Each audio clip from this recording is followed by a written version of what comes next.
Hello everyone, so myself Anshul and welcome to my channel Miss Botanophilics. जैसे कि मैंने community section पे बोला था कि मैं आज से कुछ ऐसी वीडियोस डालूंगी जो कि पीएचडी एंट्रेंस एग्जाम के लिए बहुत हेल्पफुल रहेगी। तो चाहे किसी भी यूनिवर्सिटी का पीएचडी एंट्रेंस एग्जाम हो, वहाँ पे जब भी आप बॉटनी सब्जेक्ट से देते हो तो कुछ चीज़ें बहुत बेसिक होती है। दो ये बोला जाता है कि जब भी आप पीएचडी लेवल का एग्जाम देते हो, एंट्रेंस स्पेशली, तो आपका बेसिक क्लियर होना चाहिए। You should never skip to larger things. तो बड़ी बड़ी चीज़ों के पीछे भागने से बेटर है कि हम अपना बेस क्लियर करें। तो बेसिक इज़ वेरी इंपॉर्टेंट। इसके अलावा जो प्रीवियस ईयर क्वेश्चंस होते हैं वो आपको पता होने चाहिए। यहाँ जो मैं टॉपिक आपको पढ़ाने वाली हूँ ये प्रीवियस ईयर क्वेश्चंस के अकॉर्डिंग है। इसके अलावा बहुत इंपॉर्टेंट टॉपिक है जिसमें से क्वेश्चन आते हैं। तो इस पर्टिकुलर वीडियो में मैं अप्रॉक्सीमेटली 50 to 60 जो हैं कुछ ऐसे टॉपिक्स लेके आई हूँ एलगी के अंदर जिसमें से most of the time entrance exam में क्वेश्चन पूछे जाते हैं। तो अगर आप CUET दे रहे हो या फिर इसके अलावा कोई भी एंट्रेंस एग्जाम दे रहे हो तो वहाँ पे ये चीज़ आपको हेल्प करेगी। तो आज की जो स्टडी हम लोग करने वाले हैं वो एल्गी के ऊपर है। एल्गी की जो स्टडी होती है उसको हम बोलते हैं फाइकोलॉजी। तो फाइकोलॉजी की जब हम बात कर रहे हैं तो उसमें सबसे पहला टर्म हमें पता होना चाहिए कि भाई एल्गी टर्म दिया किसने था। तो एल्गी जो टर्म कॉइन किया था वो किया था लिनस कैरलस ने। फादर क्या है इंडिया के, इंडियन अगर हम बोलेंगे इंडियन फाइकोलॉजी के फादर है Mandayam OP Iyengar, MOP Iyengar. Okay, all over world की जो फाइकोलॉजी है उसके फादर है एफी फ्रिट्स। इनसे रिलेटेड एक बात याद रखना कि 1935 पे इन्होंने एल्गी का क्लासिफिकेशन दिया था on the basis of structure and reproduction in algae. इसके अलावा एक और वर्ड है स्मिथ। स्मिथ का नाम भी आप लोग दिमाग पे रखना क्योंकि स्मिथ जब भी एल्गी का क्लासिफिकेशन आता है ना तो वो स्मिथ और फ्रिट्स ये दो नाम वहाँ पे आपको याद होने चाहिए। अब हम पढ़ते हैं स्पेशल नेम ऑफ एल्गी। तो कुछ नेम्स हैं जो कि एल्गी से रिलेटेड होता है, जैसे कि देखो स्टोन वॉट। तो स्टोन वॉट हम बोलते हैं कारा को, सी लेट्यूस बोलते हैं उल्वा को, mud algae chara, quillwort isoetes, frog spawn batrachospermum, water net hydrodictyon, devil's apron laminaria, sea palm postelsia, Irish moss chondrus crispus. Okay, तो ये कुछ स्पेशल नेम है जो कि आपको पता होना। इसमें से भी सबसे इंपॉर्टेंट वाला है stonewort, quillwort, water net and devil's aspirin. इसके अलावा एक और क्वेश्चन है जो कि बहुत बार पूछा गया है एग्जाम में, जो कि है रेड कलर सी का क्यों होता है। जब भी आपने एक एल्गल ब्लूम वर्ड सुना होगा तो होने को तो वैसे ब्लू ग्रीन एल्गी की वजह से ही होता है, तो रेड कलर सी का होता है ट्राइकोडेस्मियम की वजह से। इसके अलावा ओशन में कॉमन प्रोड्यूसर कौन है। आपने दो चीज सुनी होगी, डायटम्स और डाइनोफ्लेजलेट्स। कभी कभी ना एग्जाम पे दोनों ऑप्शन देते हैं और बच्चे कंफ्यूज हो जाते हैं। तो जो मैक्सिमम प्रोड्यूसर है, सबसे कॉमन और मैक्सिमम प्रोड्यूसर हमारे डायटम्स हो। इसके बाद से अब हम पढ़ेंगे कुछ एल्गी की कैटेगरीज के बारे में जिसके बारे में बहुत बार एग्जाम में पूछा गया है। सबसे पहले हमारी थर्मोफिटिक एल्गी। तो देखो थर्मोफिटिक एल्गी यानी कि ऐसी एल्गी जो कि हायर टेम्परेचर पे सर्वाइव करती है। तो उसके एग्जाम्पल है haplosiphon, heterohormogonium, synechococcus and we have the phormidium. Okay, तो ये चार कुछ ऐसी एल्गी होती है जो कि थर्मोफिटिक एल्गी होती है, हायर टेम्परेचर पे ये सर्वाइव करती है। अब हम पढ़ते हैं स्नो एल्गी के बारे में, मतलब ऐसी एल्गी जो कि क्या होती है, स्नो वाली सिचुएशन पे रहती है। तो ऐसी एल्गी को हम बोलते हैं क्रायोफिटिक एल्गी। क्रायोफिटिक एल्गी होती है कि स्नो में कलर प्रोड्यूस करवाती है, जैसे कि रेड कलर की स्नो होती है because of chlamydomonas nivalis and haematococcus. Green colour की होती है because of chlamydomonas yellowstonensis. Black snow होती है because of scotiella nivalis and we have the raphidonema. इसके बारे में प्रीवियस ईयर पेपर पे पूछा गया था अबाउट द ब्लैक स्नो कौन सी एल्गी कॉज करती है। ओके, अब हम पढ़ते हैं कुछ पैरासिटिक एल्गी के बारे में। तो देखो पैरासिटिक एल्गी ऐसी होती है कि जो कि दूसरों की बॉडी पे रहती है एज अ पैरासाइट। तो स्नेल की बॉडी पे रहने वाली को बोलते हैं क्लेडोफोरा क्रिस्पेटा। टॉर्टोइस के बैग पे रहने वाली होती है प्रोटोडर्मा। फिश गिल पे रहने वाली जो एल्गी होती है उसको बोलते हैं stigeoclonium. Red rust of tea and coffee is caused by cephaleuros जो कि ग्रीन एल्गी होती है। इसके बारे में प्रीवियस ईयर पेपर पे पूछा गया है। Okay, then we have the moss. Moss पे रहने वाली जो एल्गी होती है उसको फाइलोबियम बोलते हैं। ये भी प्रीवियस ईयर पेपर पे पूछा गया है। तो ये कुछ ऐसी एल्गी होती है जिनसे रिलेटेड कुछ स्पेशल इवेंट्स जुड़े हुए होते हैं। तो आपको ये चीज़ पता होनी चाहिए कि कौन सी एल्गी क्या परफॉर्म कर रही है या किस टाइप की वो पैरासिटिक किस पर्टिकुलर होस्ट पे वो रहती है। ओके, तो ये कुछ ऐसी एल्गीज है जिसके बारे में most of the time previous year paper पे पूछा गया है। देखो कहीं पे भी क्वेश्चन आता है कि वाटर ब्लूम कॉज करता है, तो कौन कॉज करता है, तो वहाँ पे आपको पता होना चाहिए कि ब्लू ग्रीन एल्गी। ये भी प्रीवियस ईयर पेपर पे आ चुका है क्वेश्चन कि वाटर ब्लूम किसकी वजह से होता है, किस टाइप की एल्गी की वजह से होता है। इसके अलावा है ब्लू ग्रीन एल्गी इन प्रोटोजोअन्स। तो प्रोटोजोअन्स में ना एक एल्गी होती है ब्लू ग्रीन एल्गी जो कि क्या होती है, पैरासिटिक होती है। तो उसका नाम होता है साइनेले। अब देखो इसके बाद एक क्वेश्चन आता है कि लार्जेस्ट एल्गी कौन सी होती है। तो नाम से क्लियर है कि मैक्रोसिस्टिस। ये मैक्रोसिस्टिस जो है ये एक ब्राउन एल्गी होती है। वहीं पे एक और दूसरी एल्गी होती है जो कि है माइक्रोसिस्टिस। तो माइक्रोसिस्टिस एक ब्लू ग्रीन एल्गी है, दो ये सबसे छोटी एल्गी नहीं होती है। बट एक चीज़ हमेशा याद रखना कि ये चीज़ कंफ्यूजन में पूछ दी जाती है कि मैक्रोसिस्टिस और माइक्रोसिस्टिस जो होता है वो एक दूसरे से अलग कैसे है। तो मैक्रोसिस्टिस जो है वो ब्राउन एल्गी यानी कि फेयोफाइसी का मेंबर है, और जो माइक्रोसिस्टिस है वो ब्लू ग्रीन एल्गी यानी कि साइनोफाइसी का मेंबर है। ओके, इसके बाद से आता है हेलोफिटिक एल्गी। देखो हेलोफिटिक एल्गी जो होती है वो ऐसी एल्गी होती है जो कि सॉल्टी नेचर पे रहती है, जो कि सॉल्ट सिचुएशन पे सर्वाइव करती है। तो डूना लीला जो है और क्लेमाइडोमोनास एहरनबर्गी, ये दोनों बहुत इंपॉर्टेंट है। ये दोनों ऐसी एल्गी होती है जो कि हेलोफिटिक एल्गी होती है। इसमें पिछले बार एक क्वेश्चन पूछा गया था कि वो कौन सी एल्गी है जो कि हेलोफिटिक एल्गी होती है, तो उसमें एक आपका जो ऑप्शन था वो ये था, तो ये करेक्ट ऑप्शन होगा। ओके, इसके बाद से दो स्पेशल एल्गी एनाबेना नॉस्टॉक। इसके बारे में तो इनका रोल जो है प्लांट किंगडम पे बहुत ज़्यादा है। एनाबीना जो होता है वो जिम्नोस्पर्म में क्या होता है एज अ साइकस, जो उसमें आपने पढ़ा होगा कि जिम्नोस्पर्म पे दो रूट्स होती है। मैंने आपको पढ़ाया था कि एक कोरोलॉइड रूट होती है और एक नॉर्मल रूट होती है। तो कोरोलॉइड रूट्स क्या होती है, वो निगेटिव एजियोट्रॉपिक होती है, वो ऊपर की तरफ ग्रो करती है। तो साइकस की जो कोरोलॉइड रूट्स होती है ना, जिम्नोस्पर्म का पार्ट होता है साइकस, तो उसमें क्या होता है ये एज अ एसोसिएशन में रहती है उसके कोरोलॉइड रूट के साथ। वहीं पे जो नॉस्टॉक होता है वो एंथोसेरॉस, जो कि अपने आप में एक ब्रायोफाइटा है, उसके थैलस में क्या होता है एसोसिएशन पे रहता है। ओके, तो नॉस्टॉक एनाबेना के बारे में आप पढ़ लेना, क्योंकि एग्जाम में क्वेश्चन आता है कि भाई एंथोसेरॉस के थैलस पे कौन सी एल्गी होती है या साइकस के कोरोलॉइड रूट पे कौन सी एल्गी होती है। अब हम पढ़ते हैं कुछ स्पोर्ट्स के बारे में जो कि एल्गी के अंदर बहुत इंपॉर्टेंट है। वैसे इसके अलावा और भी स्पोर्स होते हैं, ये सब हमारे एसेक्सुअल स्पोर है। तो कितने टाइप के एसेक्सुअल स्पोर्स एल्गी में देखने को मिलते हैं? एप्लेनोस्पोर, हिप्नोस्पोर, टेट्रास्पोर, एंडोस्पोर, एक्सोस्पोर, एकाइनिट और ऑटोस्पोर। इसमें जो बहुत इंपॉर्टेंट है वो है एप्लेनोस्पोर और हिप्नोस्पोर। देखो दोनों जो होते हैं, एप्लेनोस्पोर क्या होता है उसमें वॉल बिल्कुल थिन होती है, पतली सी वॉल होती है, और जो हिप्नोस्पोर होता है वहाँ पे थिक वॉल होती है। एप्लेनोस्पोर देखने को मिलता है इन केस ऑफ यूलियोथ्रिक्स या फिर जितने भी टेरेस्ट्रियल एल्गी होती है उसमें most of the time aplanospore देखने को मिलता है। वहीं पे जो हमारा हिप्नोस्पोर होता है वो थिक वॉल्ड होते हैं, तो स्फेरेल्स और क्लेमाइडोमोनास निवेलिस पे देखने को मिलती है। टेट्रास्पोर बहुत इंपॉर्टेंट है, ये हमारा पॉलीसिफोनिया जो कि एक रेड एल्गी है उसमें देखने को मिलती है। फिर आता है एंडोस्पोर, एक्सोस्पोर। देखो एंडोस्पोर होता है डर्मेटोकार्बोन जो कि एक ब्लू ग्रीन एल्गी है, और एक्सोस्पोर देखने को मिलता है इन केस ऑफ केमेस साइफोन। इसके अलावा आता है एकाइनीट। देखो एकाइनीट जो होती है थिक वॉल रेस्टिंग स्पोर्स होते हैं जो कि ब्लू ग्रीन एल्गी पे देखने को मिलता है। ये प्रीवियस ईयर क्वेश्चन पे पूछा गया है। ऑटोस्पोर्स किस पे देखने को मिलता है? ऑटोस्पोर देखने को मिलता है क्लोरेला में। ओके, अब देखो इसमें से दो चीज़ें बहुत इंपॉर्टेंट है जो कि है हमारा हिप्नोस्पोर और एकाइनीट।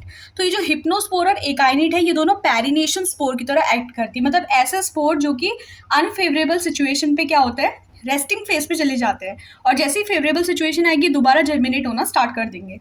इसके बाद से आता है ऑटोगैमी। देखो ऑटोगैमी बहुत इंपॉर्टेंट है, किस में देखने को मिलती है? ये डायटम्स में देखने को मिलती है जो कि बेसिलेरियोफाइसी के पार्ट होते हैं। ओके, फिर आ जाता है क्लोरोप्लास्ट का शेप। देखो क्लोरोप्लास्ट की शेप की अगर हम बात करेंगे, इससे रिलेटेड बहुत बार प्रीवियस ईयर क्वेश्चन पे पूछा गया है कि भाई ये शेप है तो कौन से एल्गी पे होगा, या फिर ये शेप है तो किस में, स्पेशली क्लेमाइडोमोनास से रिलेटेड पूछा जाता है।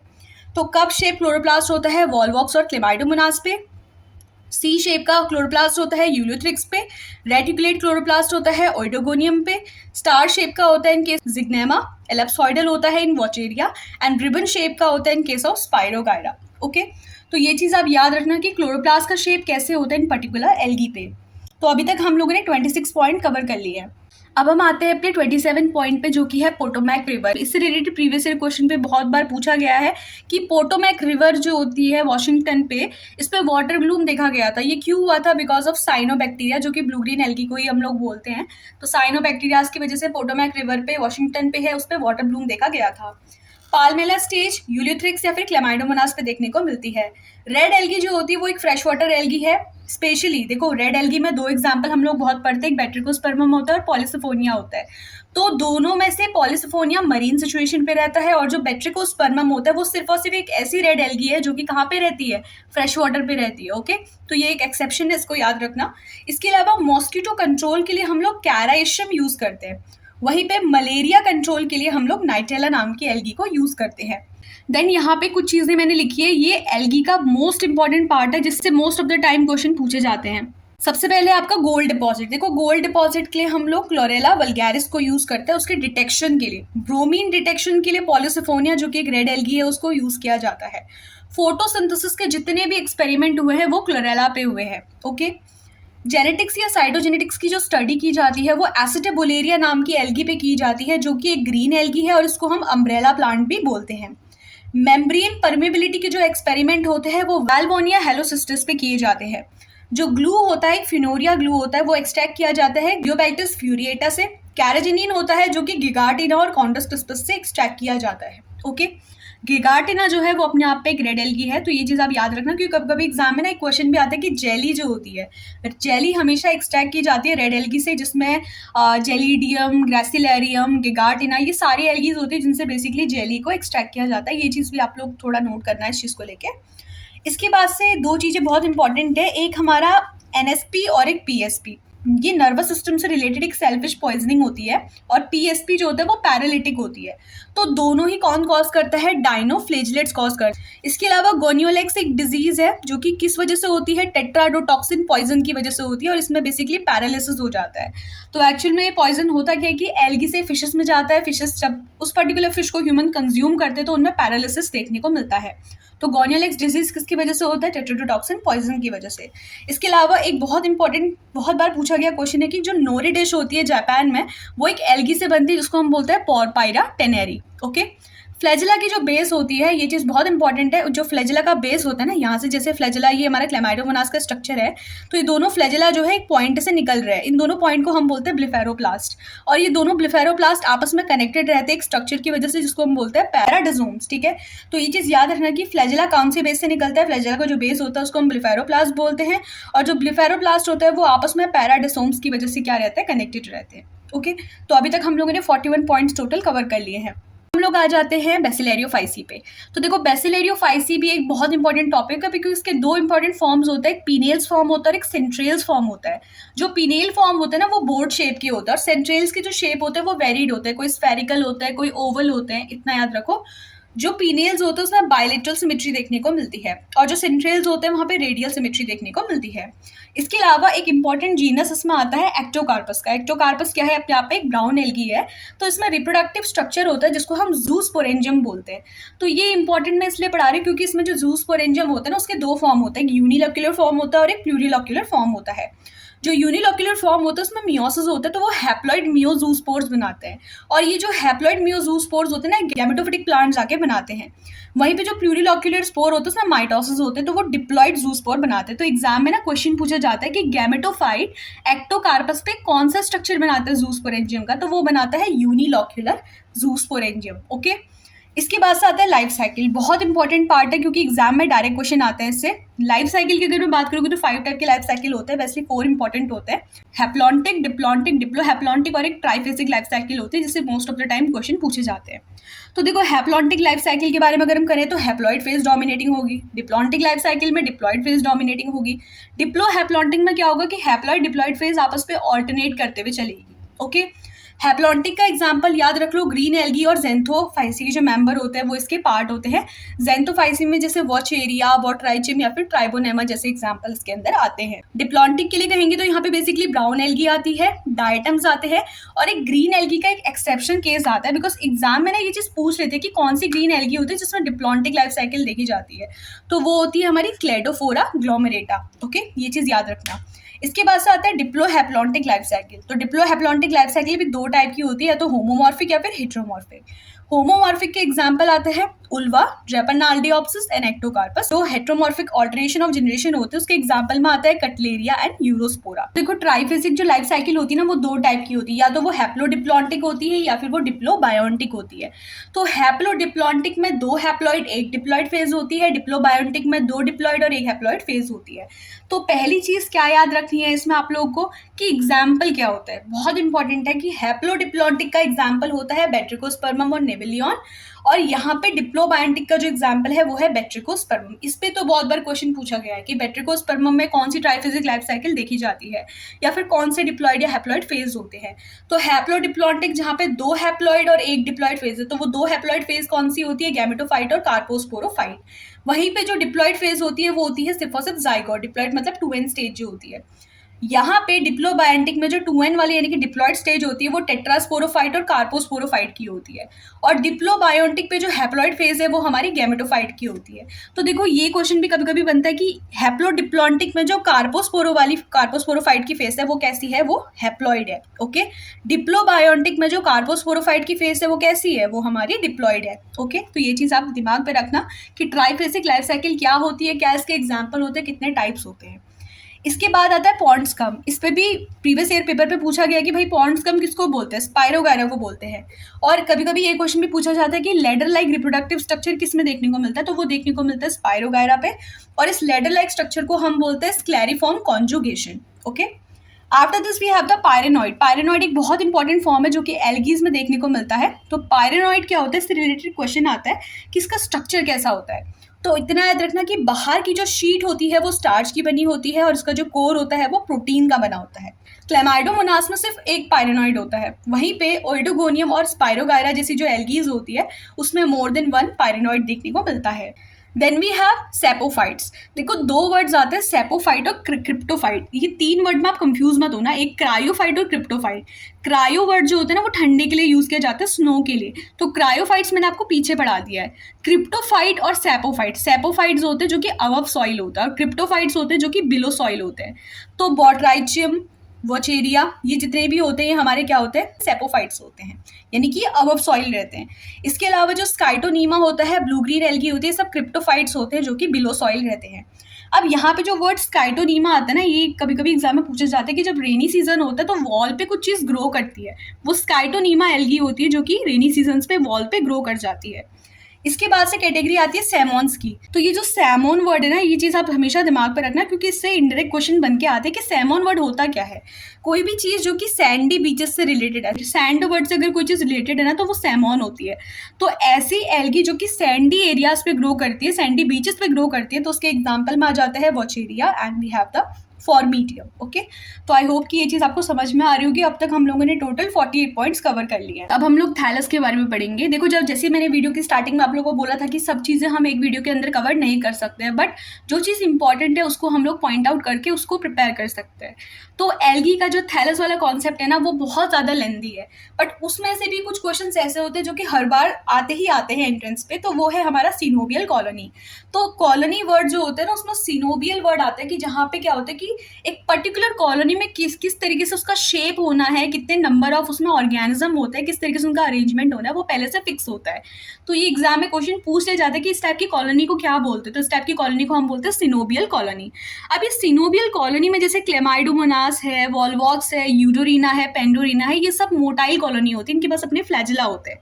लेकिन सिनोबियल कॉलोनी के अंदर एक एग्जाम्पल है, एक हमारा एक्सेप्शन है कि वो नॉन मोटाइल कॉलोनी होती है, उसका एग्जाम्पल है हाइड्रोडिक्टियन। ओके, फिर बारी आती है पाल्मेलॉइड की।